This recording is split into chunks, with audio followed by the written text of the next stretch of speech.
ഒരുപക്ഷേ തൻ്റെ കൃതികളുടെ പ്രസിദ്ധീകരണം പോലും കാഫ്കയ്ക്ക് ഏറെ ഉത്കണ്ഠ സമ്മാനിച്ചിരുന്ന വിഷയങ്ങളായിരുന്നു. അപ്പോൾ കാഫ്കയുടെ ഈ ഒരു മാനസികാവസ്ഥ, ആത്മനാശം, ആത്മനിന്ദ, അസ്തിത്വ ദുഃഖം, അസ്തിത്വ സന്ത്രാസം അന്ന് എല്ലായിടത്തും ഉണ്ടായിരുന്നു. ആ കാലഘട്ടത്തിലുള്ള എല്ലാ എഴുത്തുകാരിലും ഉണ്ടായിരുന്നു എന്ന് പറയാം. എന്നിട്ടും നിയമക്കുരുക്കിൻ്റെ കെണിയിലേക്ക് തൻ്റെ കഥാപാത്രങ്ങളെ നിഷ്കരണം അദ്ദേഹം തള്ളിവിടുകയാണ്.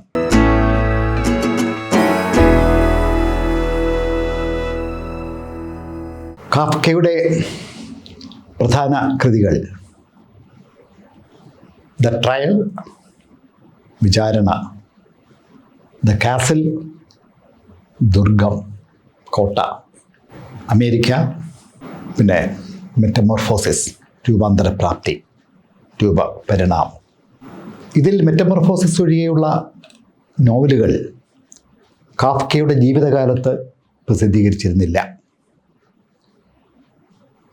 ഒരുപക്ഷേ തൻ്റെ കൃതികളുടെ പ്രസിദ്ധീകരണം പോലും കാഫ്കയ്ക്ക് ഏറെ ഉത്കണ്ഠ സമ്മാനിച്ചിരുന്ന വിഷയങ്ങളായിരുന്നു. കാഫ്കയ്ക്ക് സാഹിത്യരചന ഒരു ആത്മബലി പോലെ ആയിരുന്നു. അങ്ങനെ സാഹിത്യരചന ആത്മബലിയാക്കിയിട്ടുള്ള നോവലിസ്റ്റുകൾ മലയാളത്തിലുണ്ടല്ലോ. കാക്കനാടനെയൊക്കെ കാഫ്കനാടൻ എന്നൊക്കെ വിളിക്കുമായിരുന്നു. അപ്പോൾ കാഫ്കയുടെ ഈ ഒരു മാനസികാവസ്ഥ, ആത്മനാശം, ആത്മനിന്ദ, അസ്തിത്വ ദുഃഖം, അസ്തിത്വ സന്ത്രാസം അന്ന് എല്ലായിടത്തും ഉണ്ടായിരുന്നു. ആ കാലഘട്ടത്തിലുള്ള എല്ലാ എഴുത്തുകാരിലും ഉണ്ടായിരുന്നു എന്ന് പറയാം. തൻ്റെ മരണശേഷം തൻ്റെ കൃതികൾ പ്രസിദ്ധീകരിക്കാൻ പാടില്ല എന്ന് കാഫ്ക പറഞ്ഞിരുന്നു.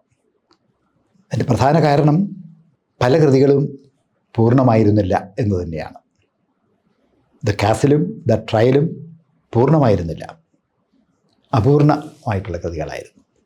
ഇന്ന് മാക്സ് ബ്രോഡ് എന്ന അദ്ദേഹത്തിൻ്റെ ആത്മസുഹൃത്ത് അദ്ദേഹം പറഞ്ഞ വാക്ക് അനുസരിച്ചില്ല. അപ്പോൾ ആ അനുസരണക്കേടിൽ നിന്നാണ് ഇത്ര വലിയ ക്ലാസിക്കുകൾ ലോകത്തിന് കിട്ടിയത് എന്ന് പറയാവുന്നതാണ്.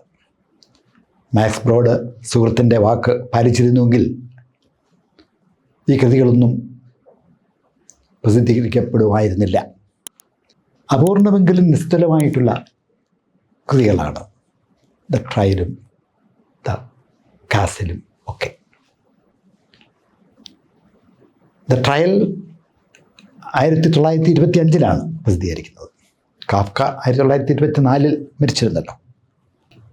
കാഫ്കയുടെ വ്യഥയും അദ്ദേഹത്തിന് ഒഴിയാബാധയായിട്ടുള്ള പല ആത്മസംഘർഷങ്ങളും അപകർഷതാബോധവും അനിർവചനീയമായിട്ടുള്ള ഭീതിയും ഉത്കണ്ഠയും ഒക്കെ വിചാരണയിലുമുണ്ട്.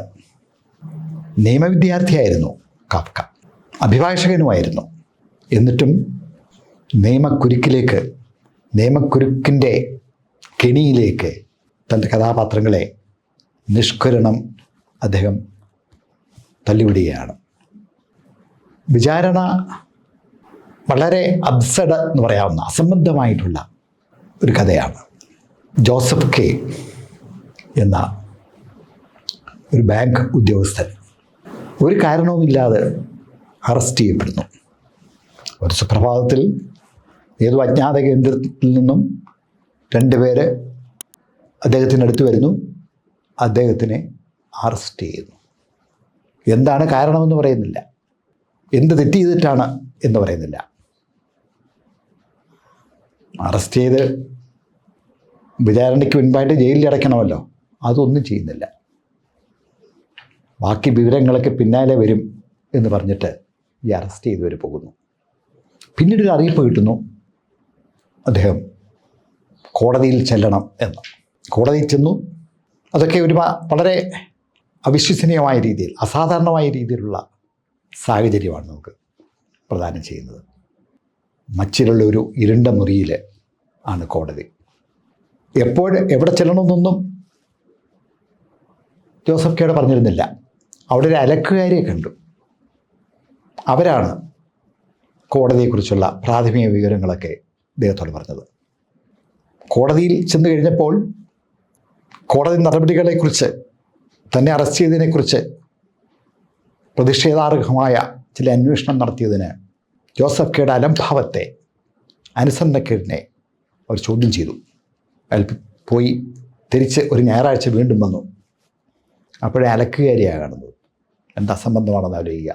മറ്റാരും അദ്ദേഹത്തെ കാണാനില്ല, ഒരു വിവരവും ആരും പറയാനില്ല. അലക്കുകാരി ജോസഫ് കെയെ ബലാത്സംഗം ചെയ്യാൻ ശ്രമിക്കുന്നു. അവരുടെ ഭർത്താവ് അവിടുത്തെ ഒരു അറ്റൻഡൻ്റാണ്. അവരാണ് കോടതിയുടെ പരിസരമൊക്കെ ചുറ്റി നടന്ന് അദ്ദേഹത്തെ കാണിക്കുകയാണ്. താൻ എന്ത് കുറ്റം ചെയ്തു എന്ന് ജോസഫ് കെയ്ക്ക് ഇപ്പോഴും അറിയില്ല. ഒരു ദിവസം അയാൾ കാണുന്നു, ബാങ്കിലെ സ്റ്റോർ റൂമിൽ തന്നെ അറസ്റ്റ് ചെയ്യാൻ വന്ന 2 ഏജൻസിനെ ആരോ മർദ്ദിക്കുന്നു. അവർ ജോസഫ് കെയോട് കൈക്കൂലി ചോദിച്ചു പോരും. അങ്ങനെയൊന്നും ഉണ്ടായിട്ടില്ല. ജോസഫ് കെയുടെ അമ്മാവൻ വരുന്നു. ജോസഫ് കെയ്ക്ക് നിയമസഹായം ലഭിക്കുന്നതിന് വേണ്ടി വൃദ്ധനായ രോഗിയായ ഒരു അഭിഭാഷകൻ്റെ അടുത്തേക്ക് കൊണ്ടിരുന്നു. അവിടെ ലെന എന്ന ഒരു സെക്രട്ടറി ജോസഫ് കെയിൽ അനുരാഗം പ്രകടിപ്പിക്കുന്നു. അവരുമായിട്ട് ലൈംഗിക വീഴ്ചയ്ക്ക് അയാൾ നിർബന്ധിതനാകുന്നു. കേസിനെക്കുറിച്ചൊന്നും ഒന്നും പറയാനുള്ള ശേഷിയോ കഴിവോ അറിവോ അഭിഭാഷകനില്ല. റൂഡി ബ്ലോക്ക് എന്ന ഒരു കക്ഷിയെ ഒരു ദിവസം അവിടെ വെച്ച് കണ്ടു. 5 വർഷമായിട്ട് അദ്ദേഹം ഈ വക്കീലിൻ്റെ അടുത്ത് കേസിൻ്റെ കാര്യങ്ങൾ അന്വേഷിച്ച് നടക്കുകയാണ്. ഉരാക്കുടുക്ക് പോലെ, നൂലാമാല പോലെ ആണ് കേസൊന്നും ഒരിടത്തും എത്തുന്നില്ല. ബാങ്കിലെ ചില സുഹൃത്തുക്കൾ പറഞ്ഞു, ഒരു പെയിൻറ്ററുണ്ട്, ടിറ്റോർണി എന്ന ഒരു പെയിൻറ്ററുണ്ട്, അദ്ദേഹത്തിന് നിയമത്തെക്കുറിച്ചൊക്കെ നല്ല അറിവാണ്, അദ്ദേഹത്തോട് ചോദിച്ചാൽ മതി, കേസിനെ കുറിച്ചുള്ള കാര്യങ്ങൾ പറഞ്ഞു തരും, ഇതിനൊരു പരിഹാരമാകും എന്ന്. ഈ പെയിൻറ്റർ പറഞ്ഞു, കേസ് അനന്തമായിട്ട് നീട്ടിക്കൊണ്ടു പോവാം, അല്ലെങ്കിൽ തൽക്കാലത്തേക്ക് ഒരു വിധി സമ്പാദിക്കാം. അപ്പം അനിശ്ചിതത്വം തുടരുകയാണ്. അവസാനം കേസ് വക്കീലിൽ നിന്നും കേസ് പിൻവലിച്ചിട്ട് സ്വയം അതിൻ്റെ നിയന്ത്രണം ഏറ്റെടുക്കുന്നു. ഇതിനിടയിൽ ബാങ്ക് സന്ദർശിക്കാൻ വരുന്ന ഒരു ഇറ്റാലിയൻ യാത്രികൻ, ടൂറിസ്റ്റ്, ജോസഫ് കെയുടെ സഹായം തേടുന്നു നഗരം ചുറ്റി നടന്ന് കാണുവാൻ വേണ്ടി. അതിനായിട്ട് ഇറ്റാലിയൻ ഭാഷ പഠിക്കുന്നു കെ.